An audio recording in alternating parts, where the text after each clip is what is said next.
it's Sarah Clark of Craving Pilates here today with the live chat, the live community chat. This is your opportunity to talk to me about Pilates or your body or just life in general, maybe some wellness questions, whatever you've got going on. We can chat. So today was a little hectic for me, like 5:30 really up on me, like, woo, hello, it's 5:30. I just got done filming some videos, and it's like 90 degrees in here, which is where I film my videos, so I'm a little sweaty. I filmed a abs workout, and I filmed a workout for low back pain, so watch out for those. Ooh, lovely straight hair. So watch out for those.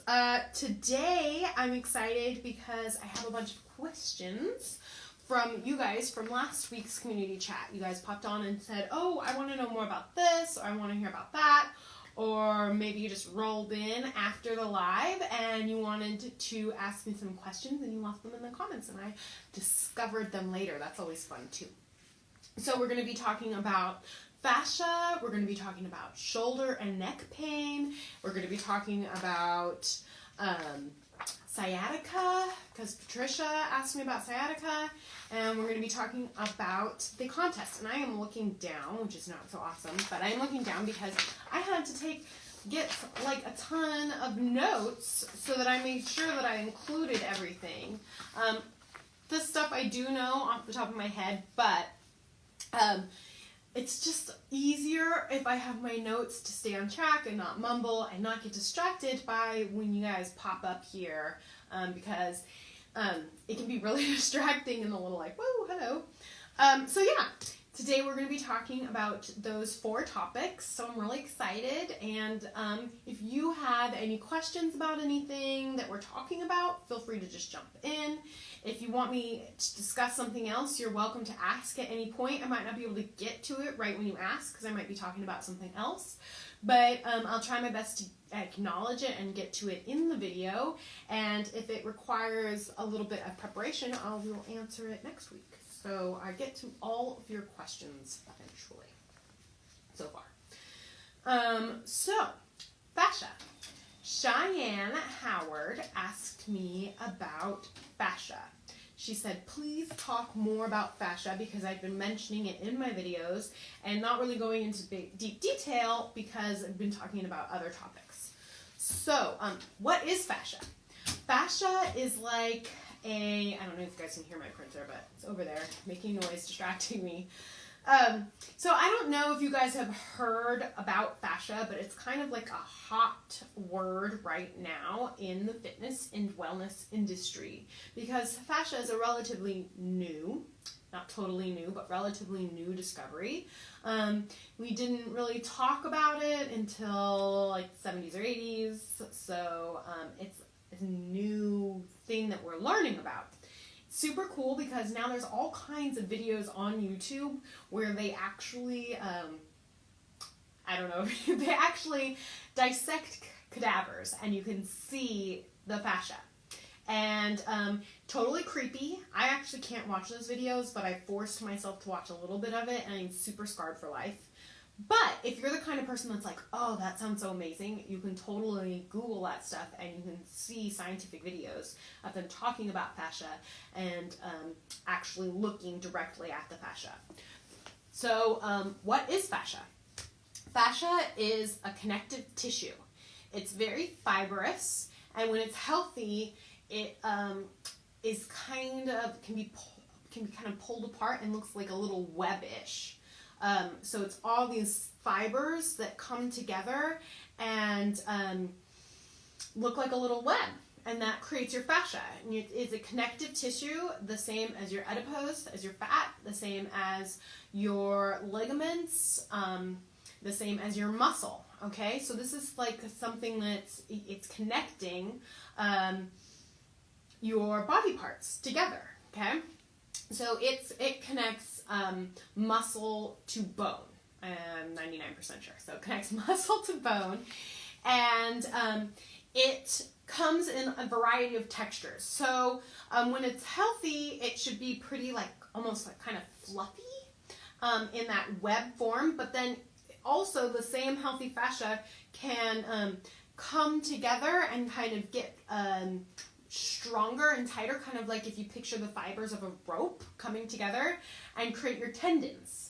So a really good example of that is your tendon, your Achilles tendon. Whoa, that was gross. Your Achilles tendon down by your heel. All right, so if you grab that, you're actually grabbing a bit of fascia there. And that fascia is coming all the way down the back of the leg and then getting really tight and small and connecting more like a rope to create the Achilles tendon.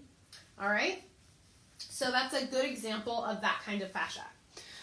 Fascia, because it's a connective tissue, it runs through your whole body, but not the same way that muscles do, where it's like this is a muscle and this is something else. The fascia runs through, like on a cellular level, through your body. So it runs in between your layers of muscles, so not even individual muscles, but like the muscle fibers. It runs in all of there.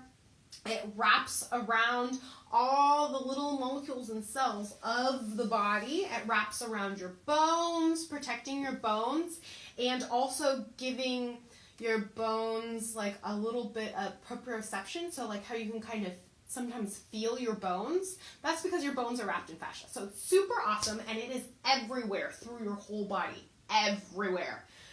One of the really cool videos and images that I have seen is they computer generate what would happen if you removed all of the other connective tissues and all the bones from your body, and you actually would still have a shell of a form of your fascia. It looked like a little person still, and it was just this fascial web.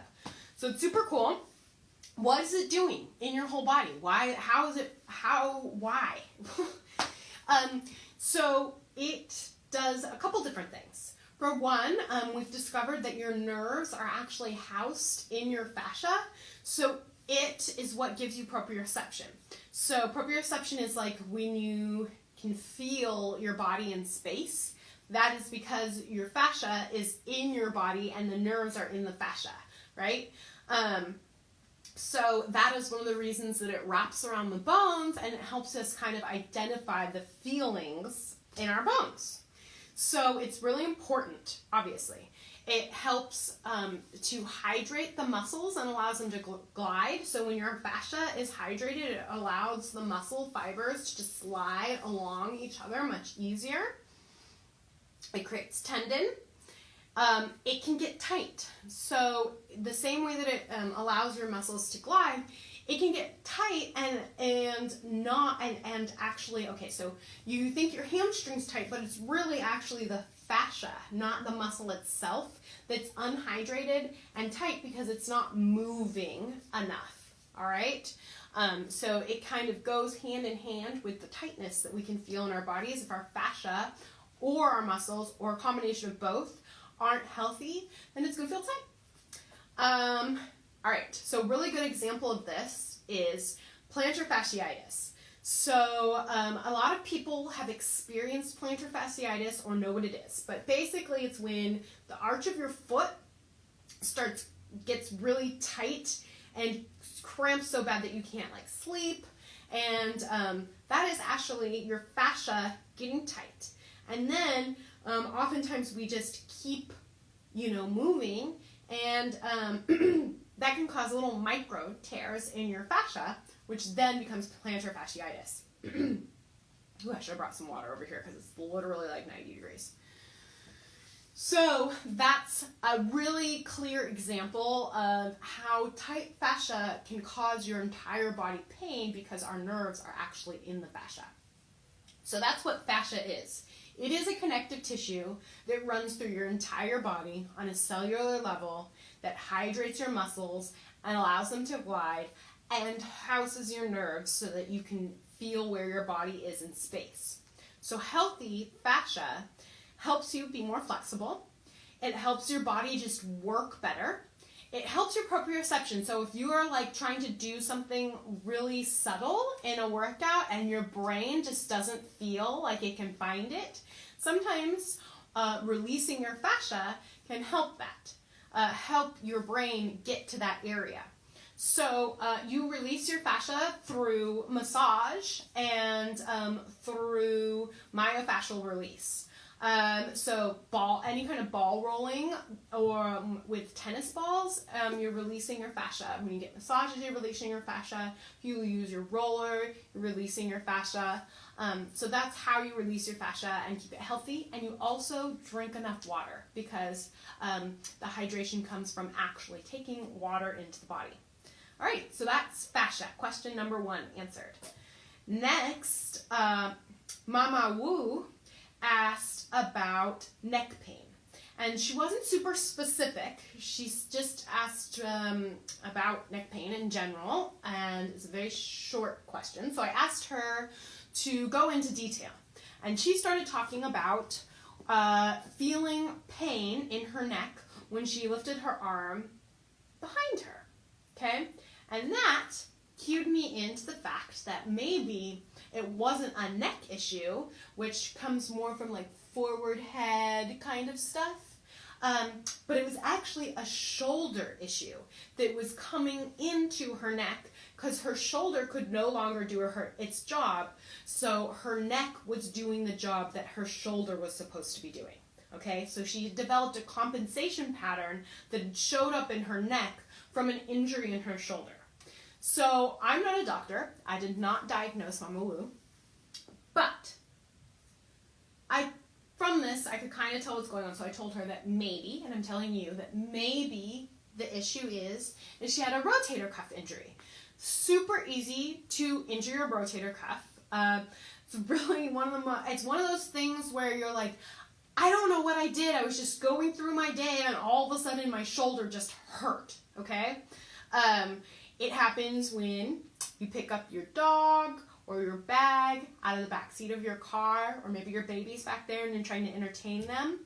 That can seriously affect the rotator cuff because it's not really, your body's not designed to lift a heavy load from behind you like that. You really want to face a heavy load.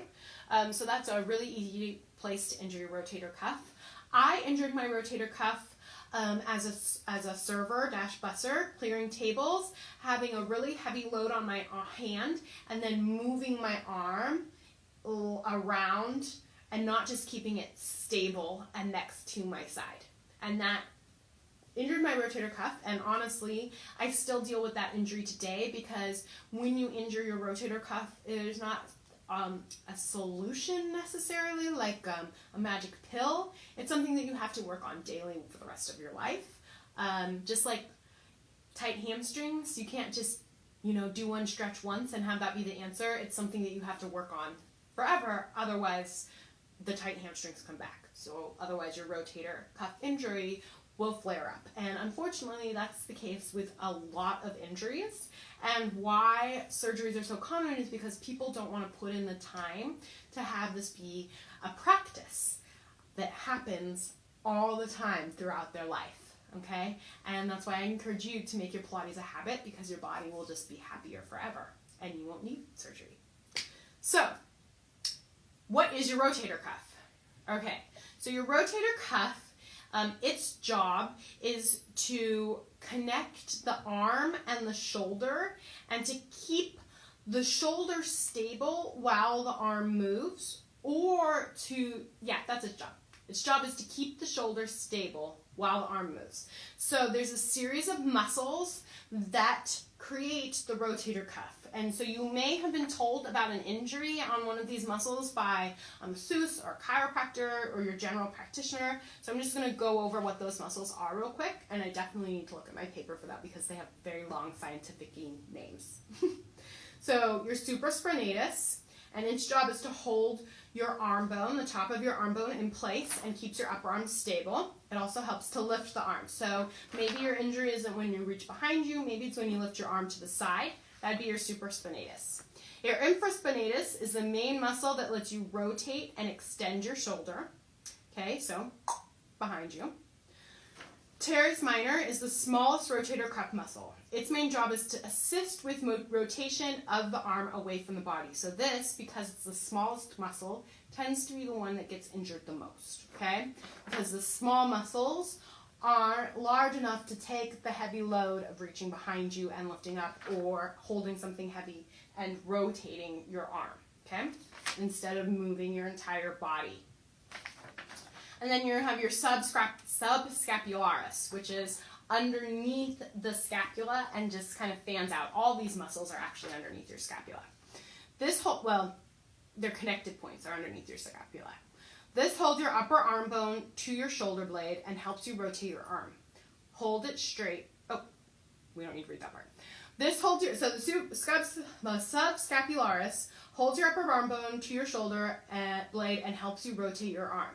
So this is the one when you talk about, like, if somebody comes up to you and you say, like, oh, your shoulder's winging, and it lifts up off of the back a little bit, that is possibly because your subscapularis has an injury and it's not able to keep the shoulder blade against the rib cage. Okay, so if you injure these muscles, any of these muscles, you will have to take the load of stabilization someplace else, and that's generally in the neck.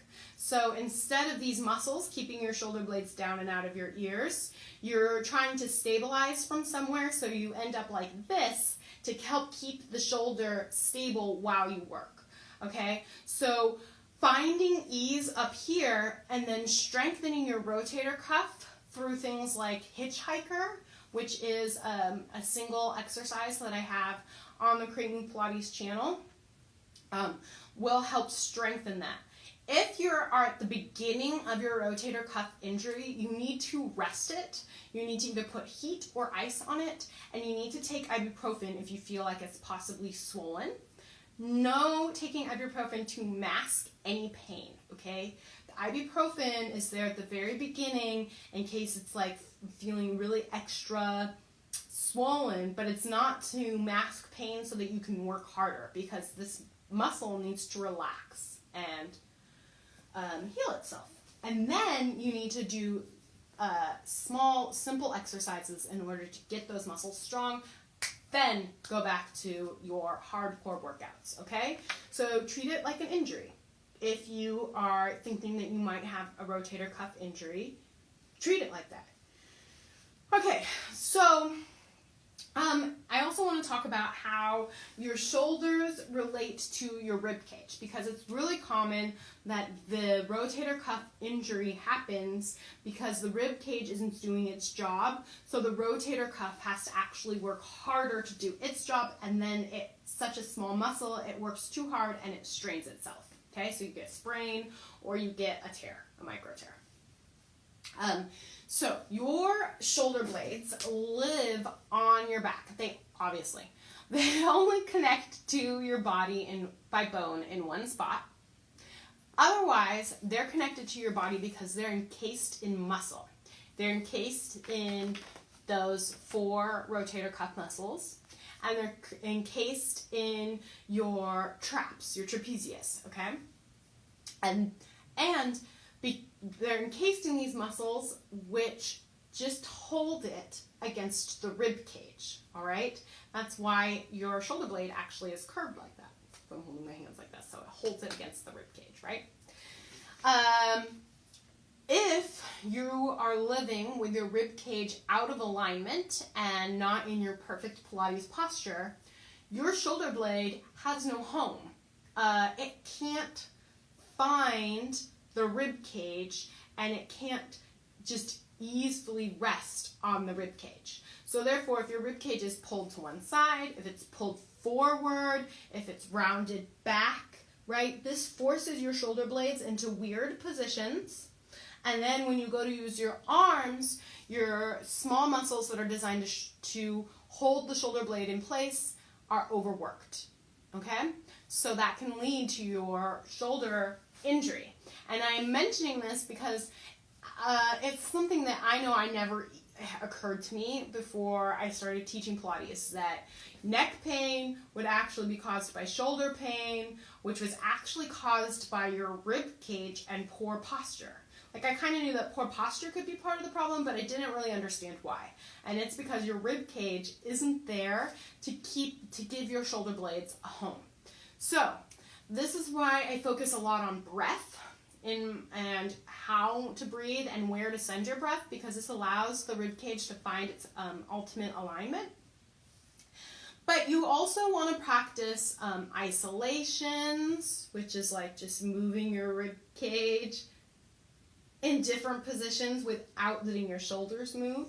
And you really want to work on finding your Pilates posture, which I wish there was an easy answer for that, but there isn't always an easy answer, because your rib cage can get stuck in lots of positions. It can be stuck to the one side, it could be stuck to the other side, forward, back. It's a whole circle, so it could be stuck in lots of different positions. So I can't give you like a specific video or workout to do, but try the workouts that have you focus on your Pilates posture.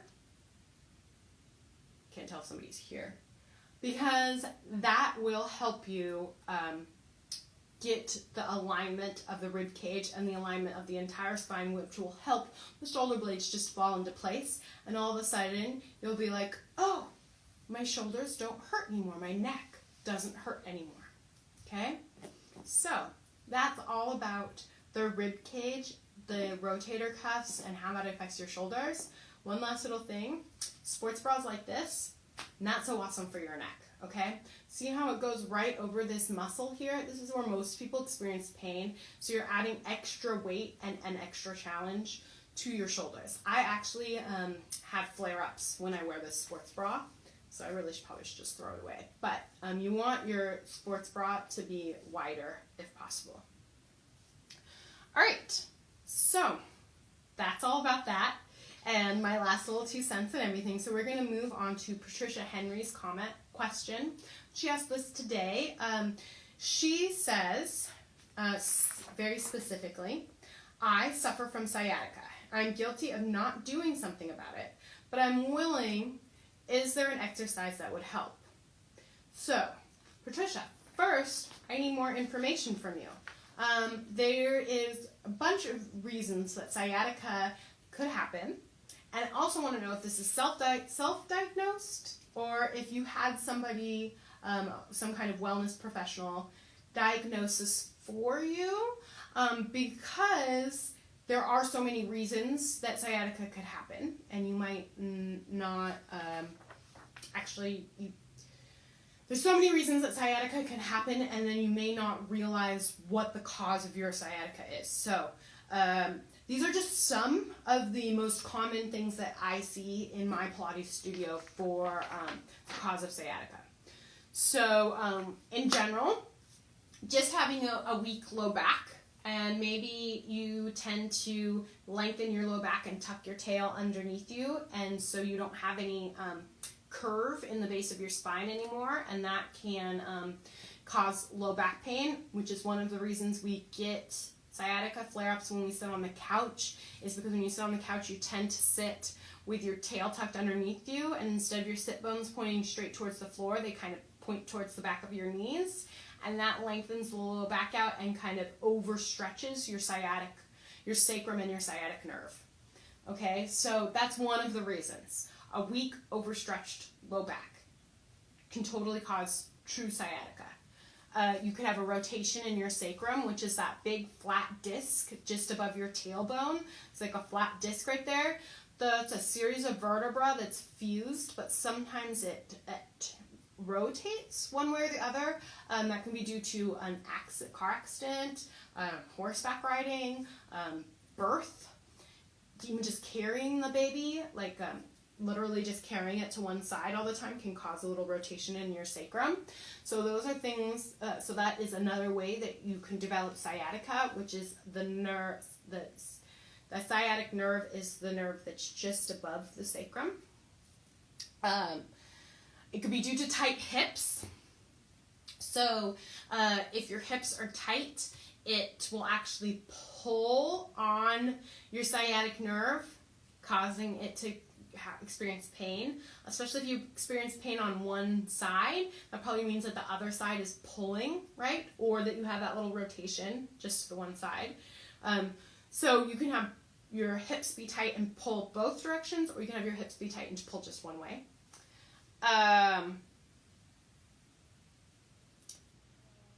Other thing is that it might not be sciatica at all.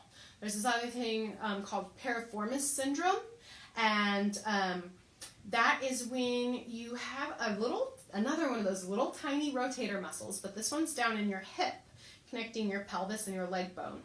And it can get really tight, and on like 80% of the population, that the sciatic nerve line and that muscle run right over each other, and therefore when the piriformis is swollen or annoyed or out of place, it can push right on your nerve, and that could cause the same symptoms of sciatica, which tend to be tingling or numbness down the whole leg, or and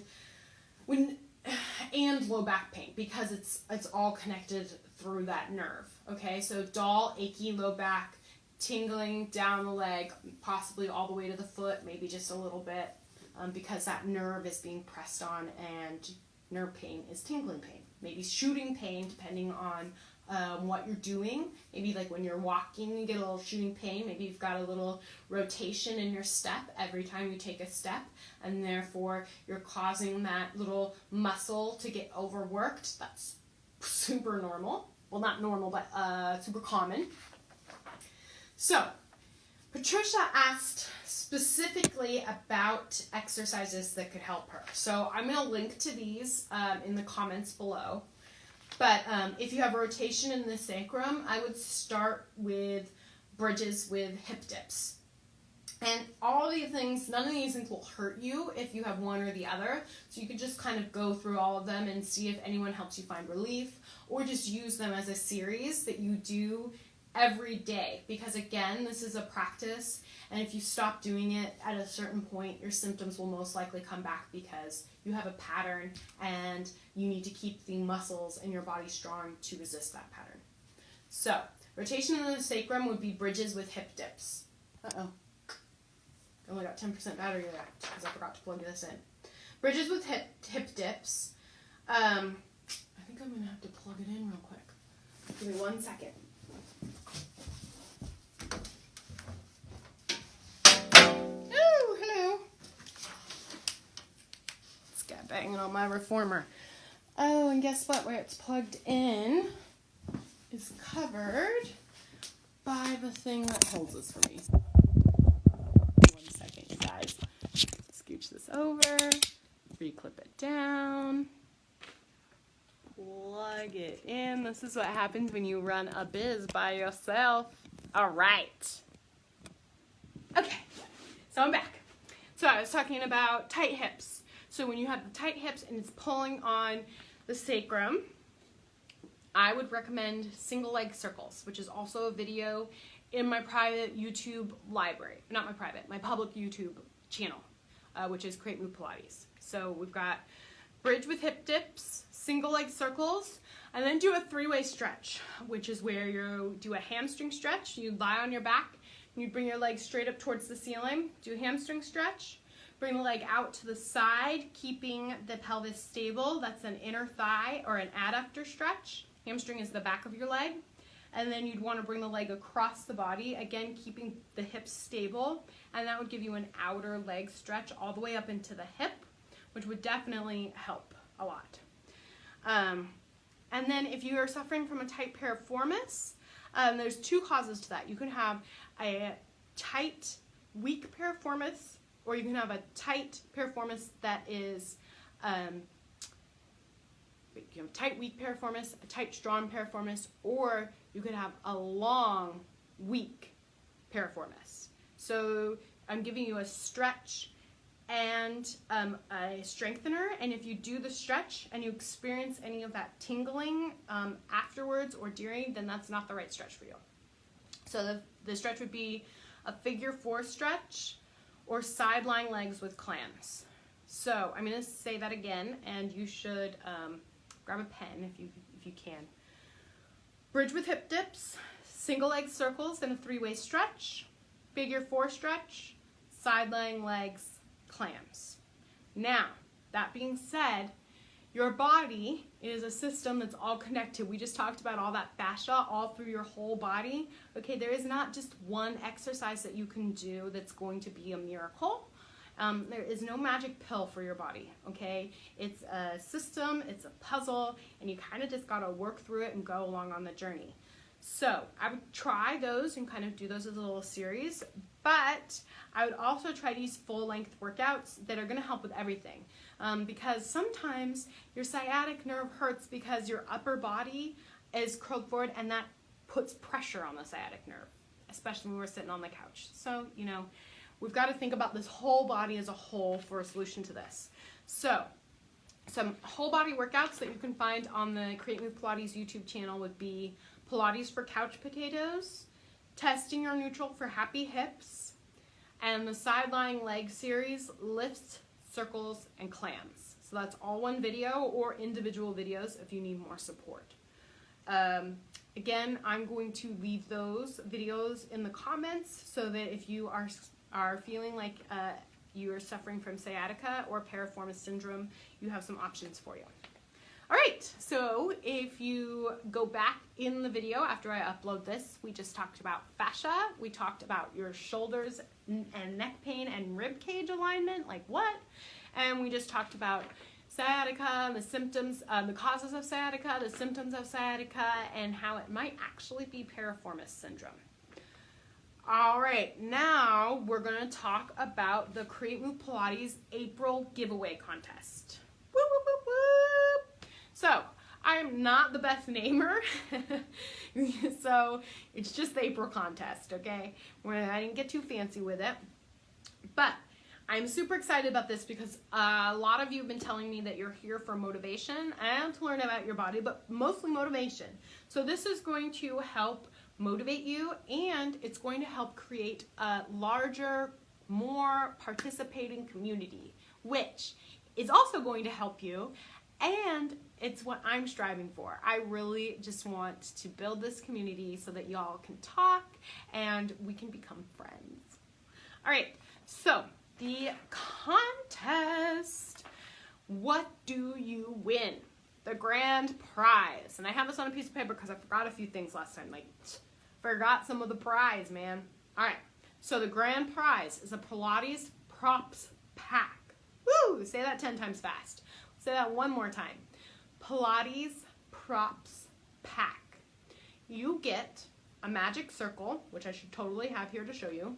You get a magic circle, you get an overball, and you get a TheraBand. Plus, you get 3 30-minute videos showing you how to use each one of those props. So it's a workout with each prop. You also get access to Pilates Essentials, and that is a 15-lesson course that's going to talk about all of the little nuances of Pilates, like what's neutral spine, how to do extension, how to engage your core, how to breathe. It has lessons on all those things. It has a workout video for you to try all those things, and it's super, super awesome. The grand prize has a value of $110, okay? 110 bucks. You want this.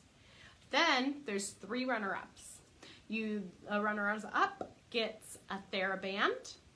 They get 1 video showing them how to use that TheraBand, and that video, along with the videos in the grand prize, are private videos that are not available on YouTube. They may someday be part of a membership site, but they're very private for now, and they will never be downloadable for anybody except for the winners, all right? So you can win downloadable videos that you get to keep forever. So the 3 runners up, that prize package of the TheraBand and the video and the Pilates Essentials course, everybody gets Pilates Essentials. You get Pilates Essentials and you get Pilates Essentials. Everybody gets Pilates Essentials. The runner-up has a value of $57. So these are really valuable prizes that you guys, I put some thought into this, and I think that they're pretty good prizes. I'd want them, so I think you guys should find them valuable. You guys will find them valuable. So, how do you enter to win these prizes? You got to have the calendar, which I will include a link in the comments. so you've got to have the calendar that's downloadable, it's free, and you have to be participating in the calendar, all right? So this is the motivation bit. Participate to win prizes. Don't just get an awesome body that feels great and more confidence, you get prizes. All right, so you enter by posting on either Instagram or in the Create Move Pilates virtual studio. Not here, okay? Not on the Facebook page. In the studio, which is more private in case y'all are feeling shy. That's okay. I'm just trying to build community, so it's totally fine to be shy in the studio. Or on Instagram. On Instagram, you need to post a picture in your feed, not the stories, okay? Because that disappears within 24 hours. I don't want to be responsible for finding that. That's connected to your workout in some way. You can get creative about this. It doesn't have to be your face, okay? You can show us your space. You could show us your smiling face. You're beautiful. We all know it. You could show us a fun activity that Pilates allows you to do. You could show us your beautiful family, and maybe you do Pilates for them. Why do you do Pilates? Show us the reason why. And then what you have to include is hashtag Create Move Pilates so I can find you. And you have to include the workout, the title of the workout that you did that day, okay? So hopefully it's the one that's on the calendar that everybody else is doing, but maybe you did a different workout on the calendar that day. It can't be some random calendar or some random workout. You can't be like, oh, I skipped rope or I went for a walk. No, this is all about Pilates and motivating you to get to your mat. So you enter by posting on your wall, hashtagging it Create Move Pilates, and mentioning the title of the workout that you did that day. In the Create Move Pilates, you could share a photo, you could share a GIF, you could share a video. Again, doesn't have to be your face, but you do want to connect it to the workout some way in your description of what you post. There, you don't have to tag it with anything, but you do, again, have to mention what workout you did that day, the title of the Create Move Pilates workout that you did that day, so that I know you're making it to your mat, because otherwise, you could fiddle a little bit. I mean, I guess you could anyways, but I trust you. Don't lie. All right. So those are the two ways to enter. You can enter daily for the entire month, well, not the entire month, for most of April. The contest ends on the 28th, and I announce a winner on the 29th because I am going on vacation on the 30th, so we gotta wrap this up. So you can enter every single day, twice a day, once on each platform for the entire, from the 1st through the 28th of April. I will put every entry into the raffle. I then draw names from the raffle, or maybe use some computer program. I haven't decided yet. But there is only 4 winners, okay? I have to make this really clear. Not everybody that enters wins, okay? Facebook is not responsible for anything. They are not related to this. It's all me. It's all coming from me, okay? All right, the last thing I want to mention is it's not a part of the contest, but I'd really love it if you guys would really help motivate each other and really build this community by commenting on each other's posts and using the hashtag Create Move Pilates to search for your fellow studio members and to talk with them, okay? I really want you to think about the Create Move Pilates virtual studio wall where we all talk in there, if you're a member, as the entrance to a in real life studio. That's the place where you take your shoes off, you maybe grab some water, and you talk, okay? When classes are passing, or if you're in the same class, talk about your dog, you talk about your kids, you talk about the weather, okay? You keep each other motivated by building this community, and that's what I want the Create Move Pilates virtual studio to be for you. So, I'm really excited about this contest. It's the first one that I've ran, so I'm a little nervous as well. It's always exciting and nervous to try something for the first time, but I am ready to do it with you. So, oh, thank you, Patricia. I'm so glad that you joined. I talk all about sciatica earlier, and I'm about to jump off here, and then I will upload it to the page so you can look back, and feel free to ask me any questions for clarification in the comments, or if you want me to go into more depth about something next week in the community chat. It's a lovely day out. It's just about to be sunset here in California, so I'm going to go enjoy that from my back porch. Thank you so much for watching. Please leave questions that you have for next week in the comments below, and I look forward to seeing you again. Bye!